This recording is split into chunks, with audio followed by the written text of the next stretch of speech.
For this episode, we're going to talk about the brand new trailer for the Mandalorian and Grogu and what our thoughts on whether it's going to be a success or not.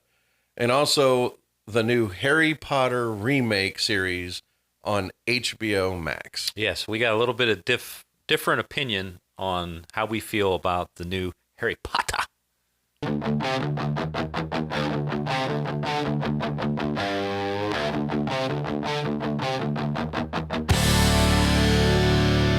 So what did you think of the trailer? From what I can see, well, first of all, it's got all the happiness that I want to see with Grogu. He's very well involved, and he's got his personality. It looks action-packed. It's got several different themes going on in there. Yeah, this is what they would call a teaser trailer, meaning we don't really know anything about the plot. We don't know anything about story. There's almost no dialogue in that. No, barely, like just a couple words from that the one lady. Is that... That's Sigourney I Weaver. thought she looks great. Sigourney Weaver crossing over into Star Wars. Yeah, that makes me happy. I think that, interestingly, I mean, it's instead of doing a season 4 on Disney Plus, they decided to go with the movie. They're making it Grogu, Baby Yoda heavy. Mm-hmm. Which is smart. It's on the business level, it's smart. Yeah. And I'm skeptical, but at the same time, it's Jon Favreau and Dave Filoni. They haven't gone too far wrong yet. They've never gone too far off the path of perfect. So I'm not too worried about it. But I would say that without more, I can't say much more. Mm-hmm. But there's a couple things they did in the trailer that are interesting, which is supposedly the one character you saw the back of looked like a muscular Jabba the Hutt. It's supposedly Jabba the Hutt's son. Oh, really? He was in the Clone Wars animated series, I guess, but he's being voiced by that one guy from who's Gene Wilder's grandson. Oh, you know the guy I'm talking about? Yeah. Well, we Jeremy talked about Allen. Is that his name? I don't know his I'm name. pretty sure. Jeremy Allen White, I think his name is. So I think supposedly that's the guy Jeremy Allen White is voicing, is the Jabba the Hutt that's muscular instead of being fat, I guess. But it looks interesting. Like, it's got a really good look to it. It's got a good feel to it. But so what do you think? Do you think it's going to do numbers? Do you think this is going to bring Star Wars back? Yeah. So if you think about it, if it's been 7 years, 6 or 7 years, since the last movie in theaters, a real Star Wars film. So if they're going to build this, as a Star Wars, then yes, it's going to have a massive audience just based on that. And then, of course, you can't go wrong with Grogu. So here's the issue, though. Here's the issue I think they have, which is it's a movie taking place after 3 seasons of a streaming show. Yeah. So the audience is going to have to do homework to understand a lot of it. Well, maybe. I mean, they have me. They have my money. I'm just like that meme of Fry from Futurama. Shut up and take my money. They've already got that. They've got my money already. But they need a lot more than my money to bring butts back into theaters. So I think there's a risk. There's a risk that people that want something more adult, less for kids, being so Grogu heavy might be a detriment. But overall, I think what's going to make up for it is families. Yeah, no, I totally agree, because I'm thinking of like a Toy Story event here. I mean, it's a shame to say about Star Wars in that regard, but it's definitely going to be family, because just because of Grogu, they're just going to go. Mom and Dad's going to go. Hopefully the story captures them, everybody, and they walk out happy and satisfied, regardless of what the theme may be. But, if you got Boba Fett, you got Mando, maybe Phantom Menace. I mean, any of these tie-ins will help the mom and dad. I think it's going to do well. Star Wars fans are just the worst. They are critical no matter what. Nothing you make is ever going to meet the movie that they saw when they were 5 to 10 years old when it came out in the 70s. Nothing will ever meet that level.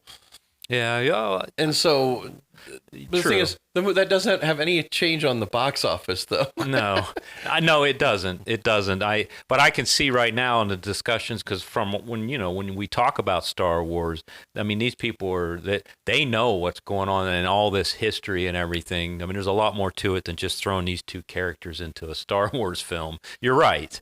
So you're right. Yeah, the biggest thing about it is like everybody's into continuity. That's the big thing that sci-fi geeks have always had. Like Trekkers from the 60s to today, continuity is everything. Well, then you're right. If they didn't watch Mandalorian, then boy, how is this going to make sense? That's going to be a problem.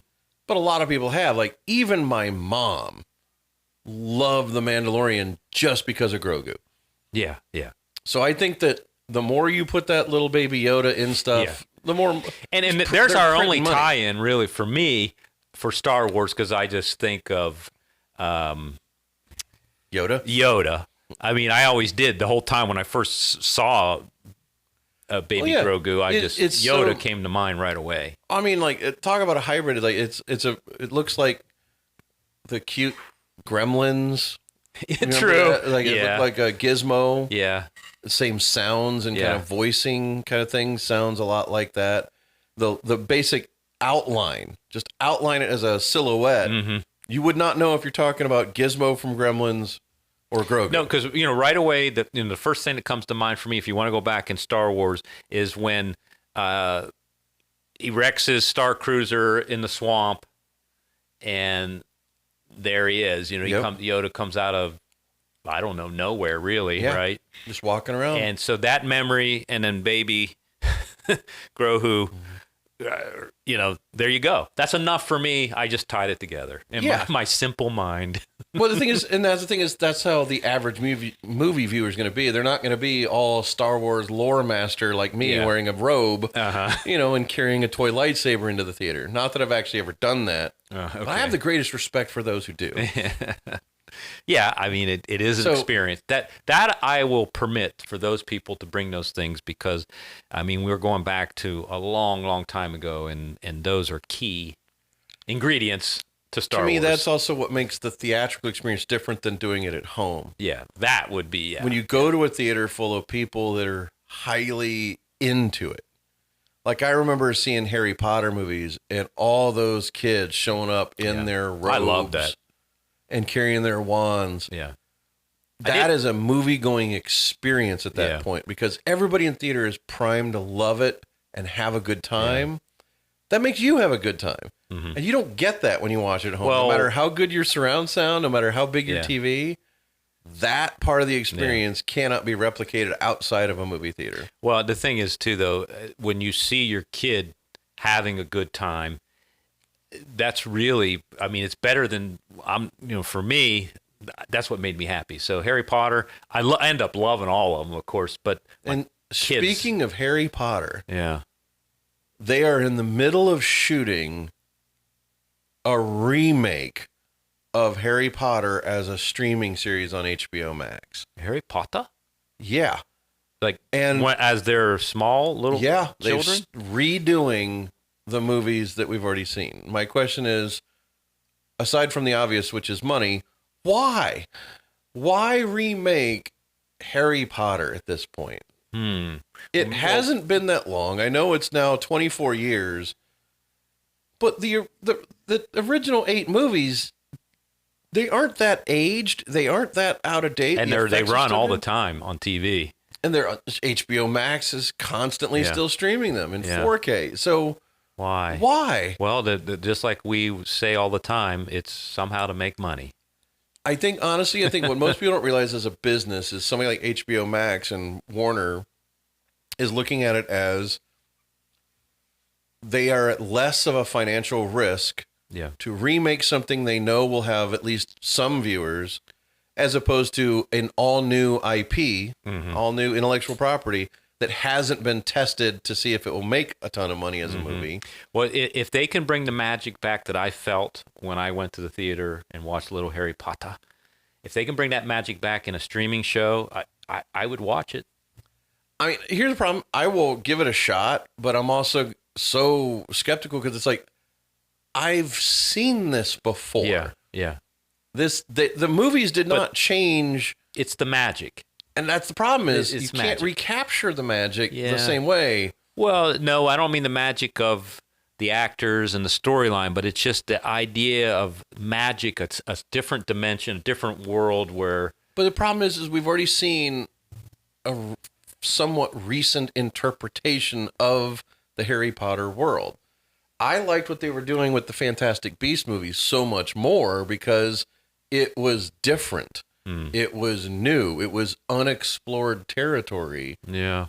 It didn't work for me. Really? Yeah, no, I turned it right off. See, that's the thing that's going to be interesting about this is I don't know. The only thing that I'm not fully against this new streaming show for is I did feel like starting with the fourth movie and the fourth book, they truncated a lot of book material. The books were starting to get 800, 900 pages, and the movies were getting 10, 15 minutes shorter. And it's like, it didn't seem commensurate. So the idea of a streaming series getting a more complete version of the story makes sense to me. Well, here's the thing. You don't know specifically. I think you're theorizing some, right, of exactly what the storylines are going to be. Well, they're supposedly going to follow the books and try to be even more precise to the books. But the movies didn't stray that far. No, they didn't. That would be interesting, I guess. I hopefully there'll be some loose interpretation, just like they do with everything else. Every comic book gets a little variation. When you translate it to screen, there's always going to be some changes because a book is a book. You can't do everything from a book in a movie or even streaming show. It's not possible. No. And then you're also just cutting off a lot of creativity from what an actor can bring to the table, or a writer, or a director. Well, the thing that will, and have they announced any actors or any? Oh yeah, they've got John Lithgow. Oh really? Is Dumbledore. Okay, that's good. Simon Pegg's former roommate and partner is playing Hagrid. I forget the guy's name off the top of my head, but they got a Hagrid. Okay. They have the cast, and what about Harry? They have a complete unknown little brunette kid with glasses. Those particular characters is what's going to make or break it for me. I think they did a little bit of DEI with Hermione. I think she might be Indian as opposed to just a little white girl. But again, I don't really care about that stuff. All I care about is it well done? Yeah. I couldn't care less if they gender swap someone. I don't care about it. They did make Severus Snape is now an African-American or African-British. I'm not sure if he's British or not. Okay. So that's a big change. But again, if he does the job well, who cares? I mean, I feel sorry for any actor of any stripe that has to replace Hans Gruber. Oh. Alan Rickman. Yeah, that would be difficult. Anybody stepping into that role after that performance is invariably going to be compared to the perfect actor for that part. He was so good in every way. And so it'll be interesting to see what they do. All right. Well, I look forward to more news, and we'll bring it to everybody when we get it. So we've been discussing some new things we were thinking about trying. Yes. So we're going to go back. The two of us are going to go back to doing a little filmmaking. We're going to tie it into the podcast because we finally have an idea of an event that goes on for a month in Ohio. It's called the Renaissance Festival.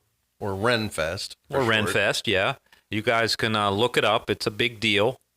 And we're going to go in and we're going to wing it. We're going to wing it and do a little mini documentary on the RenFest. It's just something that's like, I've been just so in love with the documentary format for the last several years, more so than narrative filmmaking. And I just love it. And I just like talking to interesting people about what they do and what they care about. And we don't know if there's a story there. We don't know what we're going to get, but we're going to go and... Have you ever been there? Have you ever done it? I've done RenFest one time. Okay. I had a blast. And my favorite thing is while I was there, every now and then they have a different theme every weekend when That's they do right. it. And one weekend was, I don't forget what they call it, like future something, but they had combination of RenFest and Star Trek. Oh, wow. And Doctor Who fans show up and pretend that they've traveled back in time. Are you serious? Oh, that's a great one. That's a great one. So you went to that one? I went to that one. And so it was like, oh, I got a twofer out of that weekend. Yeah. So I don't know what the theme's going to be while we're there, but it's going to be fun. They do have it posted. I don't remember, but I did hear that they've expanded the whole facility. I don't know if that's true, and what is the expansion? I don't know, but we're gonna bring it to everybody. We're gonna see what we get. Yeah, we're gonna have fun shooting this stuff out. Yeah, it's gonna be fun. We got to get back to our filmmaking roots. We had a lot of ideas for some films, but we're gonna get our feet wet again with this documentary. Yeah, we're gonna get. The podcast here is great and fun, but at our hearts, we are filmmakers. Yeah. We make true films, and that's something we want to try to get back to for a bit. Yeah, so stay tuned, everybody.